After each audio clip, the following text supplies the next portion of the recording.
Hello, good morning everyone. Welcome to mummy's tales. ఈరోజు recipe కమ్మనైన రుచికరమైన గోంగూర పులిహోర. ఇది సింపుల్గా ఈజీగా టిఫిన్ బాక్స్లోకి ప్రసాదాల్లోకి ఎలా తయారు చేసుకోవాలో చూద్దామా? ముందుగా ఒక కుక్కర్ తీసుకుని దాంట్లో 2 కప్పులు బియ్యం పోసుకోండి. దాంట్లోకి తగినన్ని నీళ్లు పోసుకుని శుభ్రంగా కడిగినాక దాంట్లో 1-2 చొప్పున 4 నీళ్లు పోసుకోండి. అన్నం పొడి పొడిగా రావాలంటే దాంట్లో 1 టేబుల్ స్పూన్ నూనె వేసుకుని చిటికెడంత పసుపు వేసుకుని కుక్కర్ మూత పెట్టుకుని 2 విజిల్ రానిచ్చుకోండి.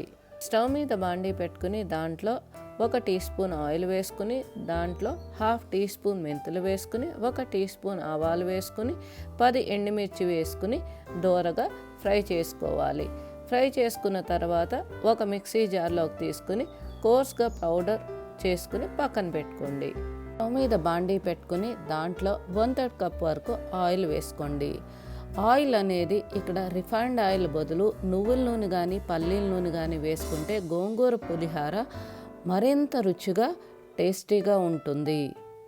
ఆయిల్ వేడెక్కినాక దీంట్లో 150-200 గ్రాముల గోంగూర తీసుకోండి. గోంగూర పులిహోరకి ఎర్ర గోంగూర ఉంటే పుల్లగా టేస్టీగా చాలా బాగుంటుంది.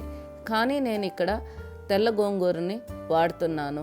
దీంట్లో కొంచెం పులుపు తక్కువ ఉంటుంది కాబట్టి నేను ఇక్కడ 200 గ్రాముల వరకు వేసుకుంటాను. చూడటానికి ఎక్కువగా అనిపిస్తుంది కానీ మగ్గే తలకి చాలా కొంచెంగా అయిపోతుంది.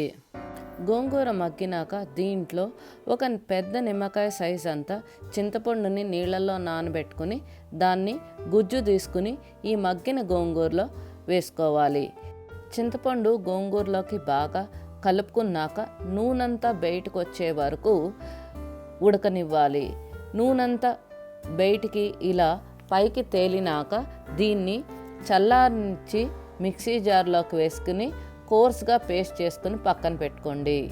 ఇప్పుడు గోంగూర పులిహోరకి తిరగమాత పెట్టుకుందాం. స్టవ్ మీద బాండీ పెట్టుకుని దాంట్లో 2 గరిటెల ఆయిల్ వేసుకోండి. ఆయిల్ వేడెక్కినాక దీంట్లో కొంచెం పల్లీలు వేసుకోండి. పల్లీలు అనేది కొలత ఏమి ఉండదండి, మీకు సరిపడనంత పల్లీలు వేసుకుని దోరగా వేయించుకుని గిన్నెలోకి తీసుకుని పక్కన పెట్టుకోండి.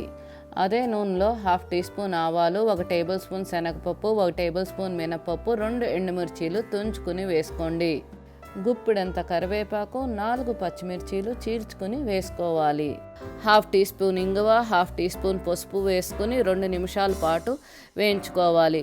వేయించుకున్న తర్వాత దాంట్లో ఇందాక మనం నూరి పెట్టుకున్న గోంగూర పేస్ట్ని వేసుకోవాలి.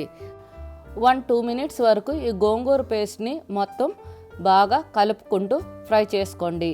ఈ పులిహోర గుజ్జులోకి 1.5 టేబుల్ స్పూన్ మెత్తనుప్పు కూడా వేసుకుని మొత్తం అంతా కలుపుకొని స్టవ్ ఆఫ్ చేసుకోండి. ఇందాక మనం వండుకున్న అన్నాన్ని ఒక డిప్పలోకి తీసుకుని చక్కగా ఆరబెట్టుకోండి. దాంట్లోకి ఇందాక నూరుకున్న ఆవాలు, మెంతులు, కారం పొడిని వేసుకుని బాగా మిక్స్ చేసుకోండి.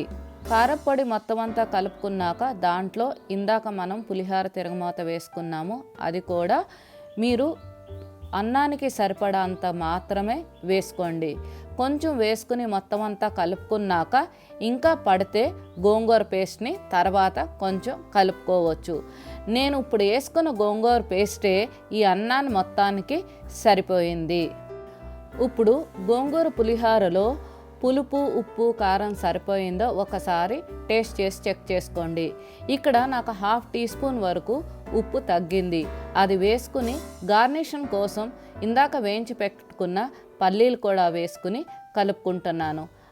అంతే అండి, simple and tasty and healthy గోంగూర పులిహోర రెడీ అయిపోయింది. నచ్చిందా? See you in the next video. Until then, bye, take care.